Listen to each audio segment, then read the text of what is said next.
Aschenputtel, also known as Cinderella.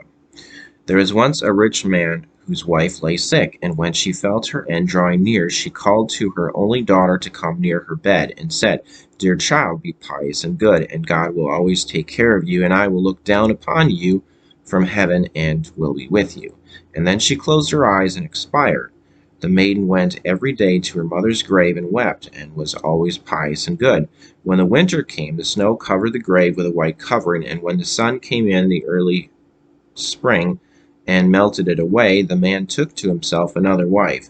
The new wife brought two daughters home with her, and they were beautiful and fair in appearance, but at heart were black and ugly. And then began very evil times for the poor stepdaughter. "Is the stupid creature to sit in the same room with us?" said they. "Those who eat food must earn it. Out upon her for a kitchen maid." They took away her pretty dresses and put on her an old gray kirtle and gave her wooden shoes to wear. "Just look now at the proud princess, how she is decked out," cried they, laughing, and then they sent her into the kitchen. There she was obliged to do heavy work from morning to night, get up early in the morning, draw water, make the fires, cook and wash. Besides that, the sisters did their utmost to torment her, mocking her, and strewing peas and lentils among the ashes, and setting her to pick them out.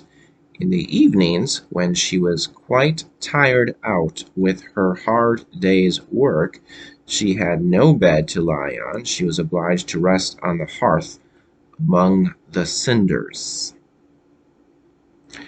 And as she always looked dusty and dirty, they named her Aschenputtel. Ah.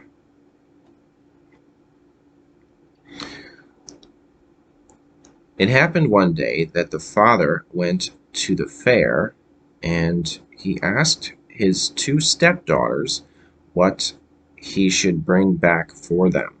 "Fine clothes," said one. "Pearls and jewels," said the other. "But what will you have, Aschenputtel?" said he. "The first twig, father, that strikes against your hat on the way home. That is what I should like you to bring me."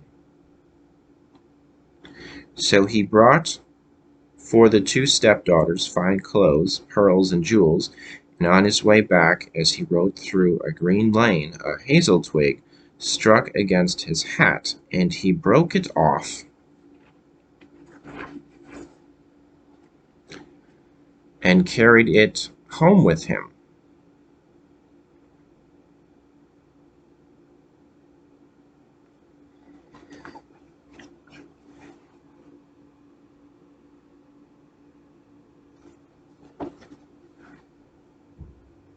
And when he reached home, he gave to the stepdaughters what they had wished for, and to Aschenputtel he gave the hazel twig.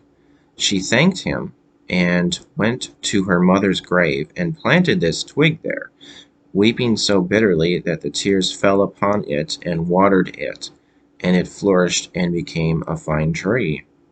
Aschenputtel went to see it 3 times a day, and wept and prayed, and each time a white bird rose up from the tree, and if she uttered any wish, the bird brought her whatever she had wished for.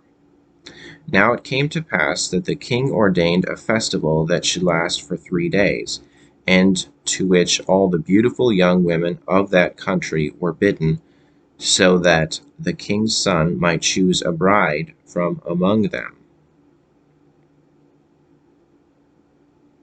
When the two stepdaughters heard that they too were bidden to appear, they felt very pleased, and they called Aschenputtel and said, "Comb our hair, brush our shoes, and make our buckles fast. We are going to the wedding feast at the king's castle." Aschenputtel, when she heard this, could not help crying, for she too would have liked to go to the dance, and she begged her stepmother to allow her. "What, you, Aschenputtel?" said she. "In all your dust and dirt you want to go to the festival? You that have no dress and no shoes, you want to dance."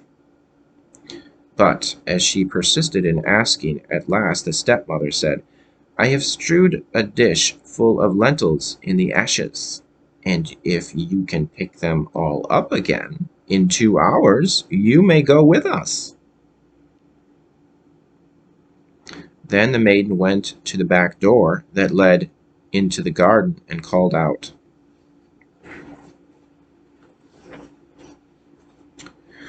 O gentle doves, O turtle doves, and all the birds that be, the lentils that in ashes lie, come and pick up for me. The good must be put in the dish, the bad you may eat if you wish.